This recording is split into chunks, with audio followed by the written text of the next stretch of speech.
Is it possible that Snake Eye is no longer the best deck? Its reign of terror is over and that Tenpai is now the new best deck? Well, the metagame is shaken up a lot with the brand new ban list. And with LEDE, there's a lot of things to discuss, and let's figure out what the best decks of the format are. So for this tier list, we're not going to use simple SA tiers or tier 1, tier 0, because I don't think those give a clear picture. Instead, we're going to talk about the best tier being the dominant force or driving force in the metagame. What this means is these are the best decks. We're also going to have decks that are well positioned. Well positioned decks are decks that, do well into the types of disruptions that the best decks are doing and aren't weak to the same type of disruptions that are good against the best decks, leaving them in a good spot. Now, there are strong well positioned decks and weaker well positioned decks. I think there are a mix of both, some that can hold up relatively well on their own right and some that are just fortunate to be in a good position, but the decks are weaker, so aren't as strong. And I think those weaker, well-positioned decks also line up with strong decks. So what this means is these are decks that have strong engines, but I think they don't always have the best circumstances to perform really well. And then after that, we're going to have cards that are not in a good position. And those are just decks that I wouldn't recommend playing. They are what you call tier 3. I wouldn't call them tier 2. I wouldn't expect them to see really in top cuts, although they could have some level of success. Let's start off, what are the driving forces in the meta? And this will shape the rest of the tier list, because what cards are good against these driving forces, and what engines are good against these driving forces, are going to be the ones that show up in the rest of the list. Tenpai is absolutely a driving force. This deck is very strong. It is a tier 1 deck, and I expect to see it topping by a good margin in the upcoming YCSs. YCS Rio, YCS Indy, the WCQs, the national events.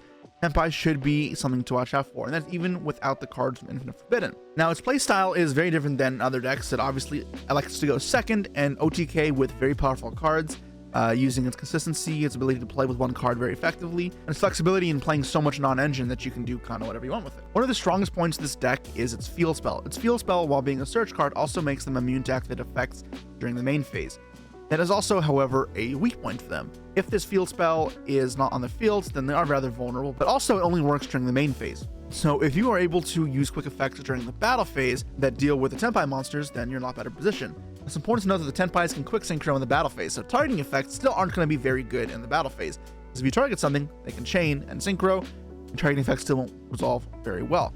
But this means that if you have trap cards that don't target, or you're just able to put up some sort of defenses or negates during the battle phase, you can break through Tenpai. Also, being a OTK deck means that if you can hold yourself off of taking damage, you force them into a grind game, which is something the deck can do, but not exceptionally well. Most other decks are better equipped to do it. It's also very synchro reliant. It can link summon, but its link summons aren't super efficient. And if you can cut them off of synchro plays, off of tuner access, then the deck will crumble. But Tenpai isn't the only driving force in this meta. Snake Eye still is. Specifically, there are two variants. Now, the first one is pure Snake Eyes. It's been doing very well still. You have a lot of non-engine to combat all of the other Snake Eye opponents, and it's important to have as much non-engine as possible in this metagame. We're seeing that with Tenpai being such a defining force. And the combos are very strong. It's consistent. It ends on really strong fields. It can play through fields decently. You can play high non-engine. It's just a very good deck, and it has gotten new support with Snake Eye Diabellstar. This opens up new combos to play through some interruptions, because Temple can place Snake Eye Diabellstar, which can bring itself out. You can also search it off wanted, so now if you already have Diabellstar the Black Witch, you can get a resource rather than just getting a second witch. You also have access to new combos that put up different types of interrupts. Snake Eye Diabellstar is a spellcaster, level 8. You can now access Selene a lot more consistently. You don't have to draw access to Black Witch. You can also make rank gates, because that with Flameburge means you have another level 8 in the deck. And you can end on fields such as Appaloosa plus Flameburge IP, but then also Harbinger next to it. That's really good. This deck has not had a good way to interact with spell cards since the banning of Baron and Savage, and whoop-de-doo, now we have another spell negate here. The potential for Snake Eye Diabellstar has increased the deck's capacity to build a stronger field. And the other version of Snake Eye I'm looking at to be the driving force in the meta is not actually Fire King. That deck has fallen off quite a bit, and despite initial gut reactions to the ban list thinking this would be the go-to version, Cash Tier Snake Eye has been the better pick.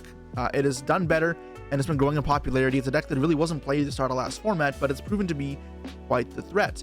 Unicorn is just such a strong card in grind games and pushing through hand traps. The bodies it creates and the ability to punish your opponent's resources is unmatched. And you're giving up non-engine spots for this engine, but the engine you're putting into the Catcher Snake Eyes that you play through hand traps a lot better. The Fire King may give you a better end field, may give you the ability to pop back or punish rogue decks better, It doesn't help you play through hand traps because drawing them doesn't really accomplish that much to beat cards like Imperm or Valor. Also, you have several combined together, and that's kind of ugh. The Cashier cards do that, and that's why we've seen them do so well. I think if I was to play a Snake Eye deck, I'd be more inclined to play this, and I haven't played it yet at a tournament. I still played the pure Snake Eye deck at Voiceless Raleigh, and honestly, I think that was a mistake. When I don't have the extra bodies from Black Witch, you need something else to get you going, and the bodies of Unicorn are great at doing that. I don't think playing the 6 copies of Witch is enough to play pure consistently, because I feel like when I just drew Bonfire, I got Imperm way too often, and my deck just felt terrible. You have to be very cognizant of the Cashier cards in this meta. If you're not, then you will get punished because they are pretty common. Now, instead of going down the list and looking at the well-positioned decks, I'm going to take a step back now. Now that we know what the driving forces in the meta are, let's talk about what's not in a good position, largely in part due to these driving forces. With that in mind, we think of the cards that are good against some of these driving forces decks. And traps that interact with the battle phase are going to be good. D-Bear is going to be a good card, and hand traps are going to be good. We're not going to see too many board breakers, and yeah, that should give us a decent starting point to see what decks aren't in a good position. We're starting off with something that didn't get new support, that is Unchained. You can argue that they get support with the Yubel cards, but I don't think the Yubel cards really get too much until we get Phantom and Yubel. And I say that because, yes, you can get more link fodder to summon Yama, but the deck never really had a problem with that. And if your hand is just random fiend monsters to make Yama, if you get choked on the Yama like Imperm there, you actually can't do too much afterwards, and that's a problem. Your value off of extenders drastically diminishes the more you get, and that is not a good thing for a deck. It also means you're weak to Valor, Imperm, or Mourner, where otherwise the Unchained deck wouldn't be, and those are cards we're expecting to see in the meta, right? Like, we're talking about those being in everyone's decks to counter some of the driving forces in the meta. And yeah, Unchained making Yama and relying on that to play is not a good position. So that is a big problem with the deck, and the consistency hits still have hurt. Every deck has gotten stronger. It feels like this deck has stayed stagnant, and I think until we get Phantom and Yubel, this deck will not increase in power. A deck that did get new cards, but I think still isn't in a good position, is Chimera. Nightmare Apprentice is a big support to the deck. What it does is you can special summon it by discarding a card, and then it adds an illusion from deck to hand. So it increases the consistency of deck, but also makes guarding Chimera plays a lot easier because you can get a monster field without normal summoning. And it also gives you a level 6. So when you have Baphomet or a Chimera, you can make a rank 6 like Beatrice. You just can set up Dark Statue plays a lot easier. You can set up Chimera Fusion through hand traps a bit better, but I still don't think this adds enough to the deck to make it good. And the problem of this deck still persists, where you need to have a combination of spells and monsters to do anything truly meaningful. It's going to be a combo deck. You can't really play with one card super easily. You can sometimes, but a lot of the time when you do, and even when you have multiple combos, you are weak to cards like Valor, Imperm, Ash, all very popular in the metagame again, and cards we want to be very conscious of. But one of the other biggest issues here is I'm expecting D-Barrier to be in a lot of side decks. I don't want to just forfeit almost every post-side game I play when I go second when D-Barrier is flipped on me. That's going to happen a lot. I think any strategy that is weak to D-Barrier is in a risky spot right now. Tenpai is the best deck that's equipped to deal with this, but if you're not playing Tenpai, you're just at a disadvantage. You're doing the same thing, but worse, it feels like, in many cases. And we'll see if the metagame changes. Symbol Archifiends is a card that's like D-Barrier, that's growing in popularity. I think D-Barrier still is better, and we can talk about that in the tech card tier list video later.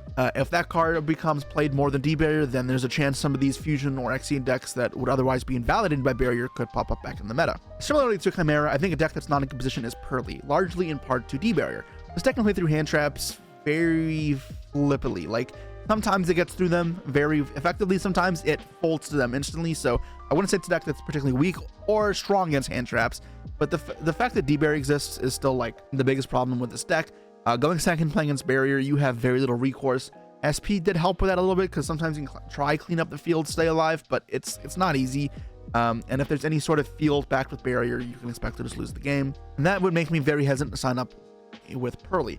Now, Pearly has another problem in that if your opponent is making you first with Tenpai, this deck kind of thrived going second to making happy in the same way Tenpai would OTK. So instead, if you're making to go first, you can make a better field than Tenpai can. You can make a Noir. However, if Tenpai is built with board breakers in their deck, right? Herald Abyss Kaijus are in there, then your Noir, while good versus other decks, probably isn't going to be too effective versus Tenpai, and that's actually quite a problem. I think if you go first against Tenpai, you'll probably get creamed a lot of the time. This does require the non-engine to somewhat match into Pearly, and there's a world where that's not the case, but I think given that that is going to be the case, at least I expect it to be, then a matchup also just seems not ideal. But Thinking Fom keeps doing well with this deck, so who knows, maybe I'm wrong. I really don't see how he keeps doing well, but he does, so yeah. Some other decks I don't think are very good are Ashen. Despite the new support, they're still not at top tier status. Now, they could be decent, but we're looking at decks that are going to be competitively viable in the metagame, at least at a rogue position to top a YCS. Ashens don't think they're there. Wanderies, another one where honestly this deck could still top because people just love this deck, and Shifter's a goddamn broken card, but I think this deck just isn't that good. Being weak to cards like Droll, Ash, Valor, Imperm cards we're seeing in the metagame, I think is just such a big downside that if you're not playing the really strong engine, then you're going to get punished even harder. And the deck also just inconsistent, so don't love Flu. I'm not going to sit on it for much longer. Some other decks I don't think are very good. We got Heroes, you know, nothing new here, still strong. And yeah, those are just some examples of decks that I would not bring or not expect to be in the top position in this format. Now let's move on to decks that I think are well positioned in the format. So now we're going back up to the top here. We're looking at the decks that are just below the driving forces, decks that I think are well positioned and have a decently strong engine. First up is Voiceless Voice. So I know I was very unenthusiastic about this deck in the past. Put this deck relatively low on my last tier list because I didn't like its Fire King matchup. However, we've talked about Fire King not really being a driving force in the meta. I think the other Snake Eye decks have a way harder time at dealing with it. And they also can't play through the negates of Sarvis plus Skull Guardian nearly as easily as a more gas-based fire deck can.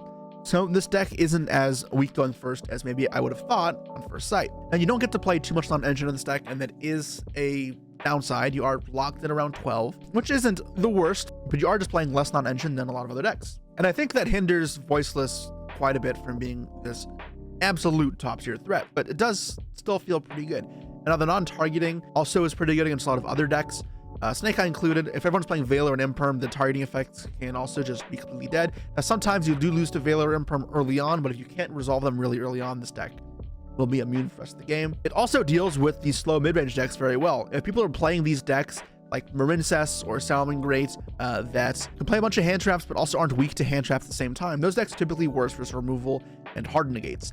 And that's what Voiceless does very well. So something like Salad playing into Voiceless is going to be really hard. And we saw that in YCS Japan top 4, I think. It just did not look very close. Playing through Skull Guardian and Sarvis is incredibly hard for the Salamangreat player. They don't really have the engine or the threats to push through these type of interrupts. You need to hand trap them, and Voiceless is not reliable to hand trap against. Sometimes it works, but rarely does, so not a reliable strategy. And that, I think this deck is just in a better position than honestly I expected. Now it also got a new support card, the brand new continuous spell that unfortunately I don't know the name of, which lets you add back a Voiceless card from the graveyard and then ritual summon whenever a monster is summoned. So this will mean you can get an extra layer of Sarvis in your opponent's turn, because after you use the Sarvis to bounce it back to your hand and then summon a monster again, you contribute the old man Sarvis you added first, summon out the ritual Sarvis again. It's not once per turn, you can use it again, so you have a second negate there. Now this card isn't naturally searched in your combo. It requires you to have already drawn one of the other pieces or to bridge another combo together for this to work, but it does happen fairly often. It also gives you some resource cycling. In some way, this deck did kind of a problem with recycling resources in the late game. You can have maybe 2 turns of pushes and that's it in this deck. And this spell does let you get more, because now you can add back the trap will then shuffle back other cards, and we can extend this deck's grind game significantly longer than we could have before. But yeah, I think Voiceless is in a strong position. I think this deck will be one of the topping decks outside of the 3 driving forces. Now on that topic, another well-positioned deck I think is Fire King. Now this is a weird one because it is well-positioned, but not against the top 3. Now if you go first with Fire King, you should still be in a good spot. This deck is still very strong going first. You have the best combos in the game, and honestly, you're probably better off than the pure Snake Eye deck if you go first. Because if you're playing versus a deck that isn't hand trap reliant or board break reliant, or maybe it's they don't draw as many hand traps, you can build up a more resilient board to a lot of disruptions. I don't think it's that much better. The pure Snake Eye board is still very strong with the Synchro versions or with the Harbinger versions, but I do like that your field is, I think, still stronger. But the real reason to play the Fire King cards here is a big weakness to actually the Snake Eye cards in the pure and cashier version is your lack of ability to deal with Backro, and you're going to see that is a reason for some of the decks being well positioned.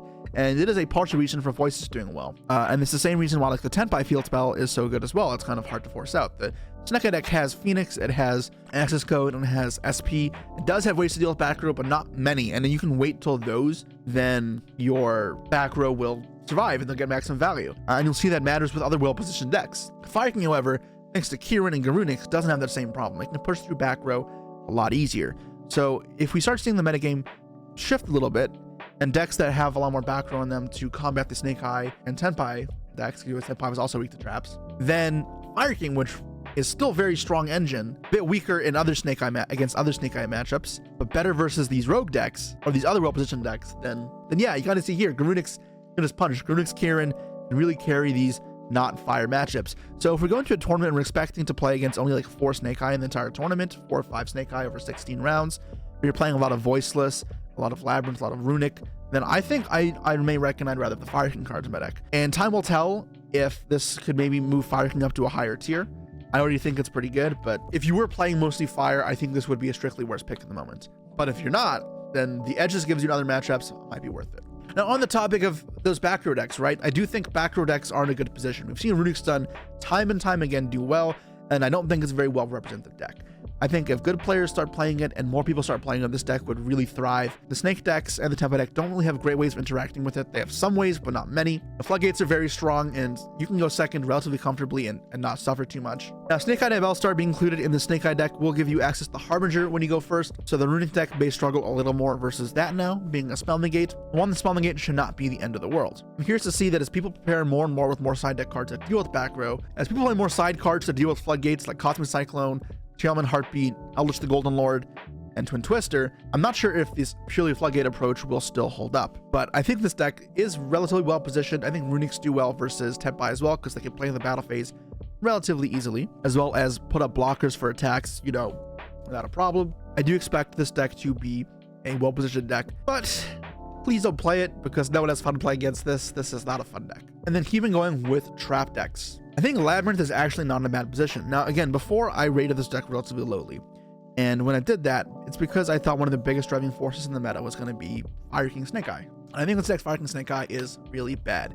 I think its pure Snake Eye matchup is meh. It's not fantastic, but you can definitely get there a lot of the time going second with the Rumen Cannon and Punishment type cards. Those cards which your opponent doesn't have great ways to deal with can really clear the whole field. And after you get through the first few back removal cards, the Access Code, which isn't even always there, the Phoenix and the SP, you can actually get into a grind game. And Snake Eyes, you get rid of the Flame Burges, there's no Garunix there. You can actually get through the grind game, and it's pretty good. Typhon is really good versus the pure Snake Eye deck if you can break through the initial line of defense. And Typhon is excellent in Labyrinth because it lines up well with cards like Backjack and Ariana, which get their value immediately. And then you can turn them into Typhon, and you're not super weak to disruption that way. And I think this deck does really well versus a lot of rogue decks. And again, versus Tenpai, you have these traps that can play in the battle phase, which should set you up decently versus that deck. You can also search D-Barrier and Virus cards. So when you go first, you should just be in an incredible position post side versus many of these decks. It includes Riddick, where you can eradicate them, D-Barrier versus all those decks I said weren't in a good position versus Tenpai.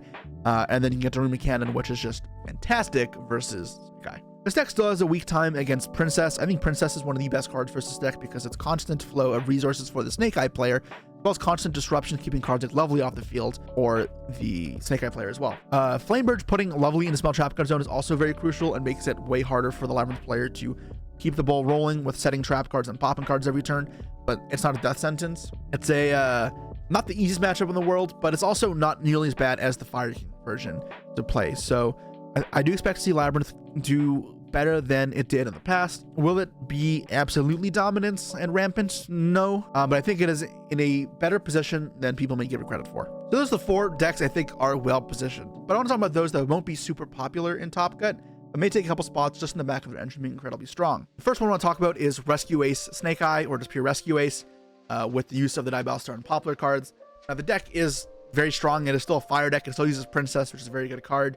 However, I think it is brickier than other decks. It still is weak to a lot of the hand traps in the same way, and you have to play less non-engine, making it overall just a worse pick than the fire decks by, you know, a noticeable margin, and we've seen that in how it's been doing at events. And I think also its lack of play rate is a reason for not doing that well. I think this deck is better than people give it credit for. Just if people are going through the effort of buying all the fire cards, they'd rather buy and play Snake Eye, like Pure or Fire King or Kashtira. But this deck is very powerful, and this deck could roll through a tournament for sure, even against some of these best decks. Decks with strong engines may require a bit more luck, because if your opponent has the cards that are good against you very often, or if you don't draw non-engine enough going second, you will still fold over sometimes. But when it doesn't go like that, then these decks can win, and Rescue Ace is a prime example of that. Another example of that is Despia. This is one that was probably in a better position before this format, or even like 2 weeks ago before Tenpai came out, but I think with the inclusion of Tenpai in the meta, D-Barrier is going to be in everyone's side deck. This deck can play through hand traps decently well. Going first, it can be pretty strong, and going second, even though you don't play hand traps, your engine can push through a lot of fields like with some reasonable consistency. But if you're going to get D-Barriered every time you go second, go side, your win rate goes down so much. It's very, very sad. And I think this is probably the strongest of the strong decks, because otherwise you'd be in a good position if not for D-Barrier. But I can't fathom playing this deck in a format where I think I'm going to get barriered every single round. It is so rough. And if you're just playing down a game every single match, it is an uphill battle every time. As someone who's played this deck into formats where barrier and NSPL are being played, it is the most rage-inducing like thing ever, because you can play so hard to win your game 1, and then game 2 you just lose in 2 seconds. Your opponent does nothing and you just lose. They'll go normal summon like a monster and like do nothing except activate barrier and okay, game over. Don't recommend it, but otherwise this deck does do well. As for other decks that have strong engines, I think Tier is still a sleeper pick with new Lightsworn cards as well, although I have that separately. You do have the ability to pump out really powerful boards, and you can play through hand traps pretty well. However, going second, you cannot play non-engine like at all. Maybe you have 3 to 5 spots, and that's usually not going to be enough to consistently beat these decks that go first. I think your Tenpai matchup might be pretty good because your deck is very resilient to breakers. They have to hand trap you, and hand traps are only slightly better versus you. You often can play through them pretty well. And if your opponent goes first with Tenpai and makes this mediocre Heroic Steel Crystalling field, you can play through that. So I think against Tenpai, you actually are pretty well positioned.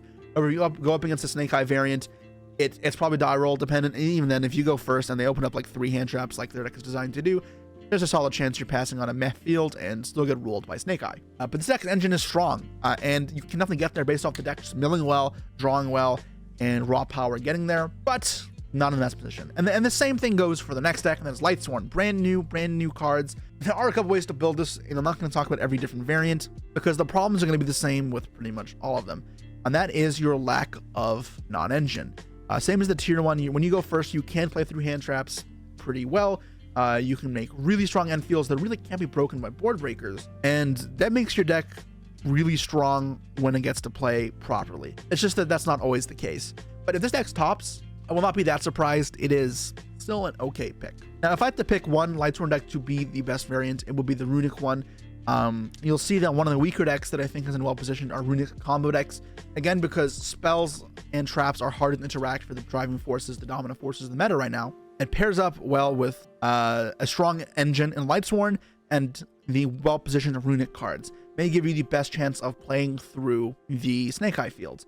Now, Runic combo decks really want to have multiple cards in hand to string together these powerful combos, and if your opponents are playing the Synchro version of Snake Eye and hand rip you twice, then it's a lot worse. The stun Runic deck can play through that sometimes. I think a combo Runic deck will have a way harder time doing that, because it'll also still be the Despotter Negate, as well as the Flamebridge IP and potential hand traps. So a bit iffy there. If they do it for other combos that aren't going to rip your hand, then you can do more. And then you do have a reasonable chance of going second. It kind of depends on what the popular versions of the pure Snake Eye deck we're going to be seeing. I think you are well positioned versus Tenpai though, and other versions of Snake Eye you can do well.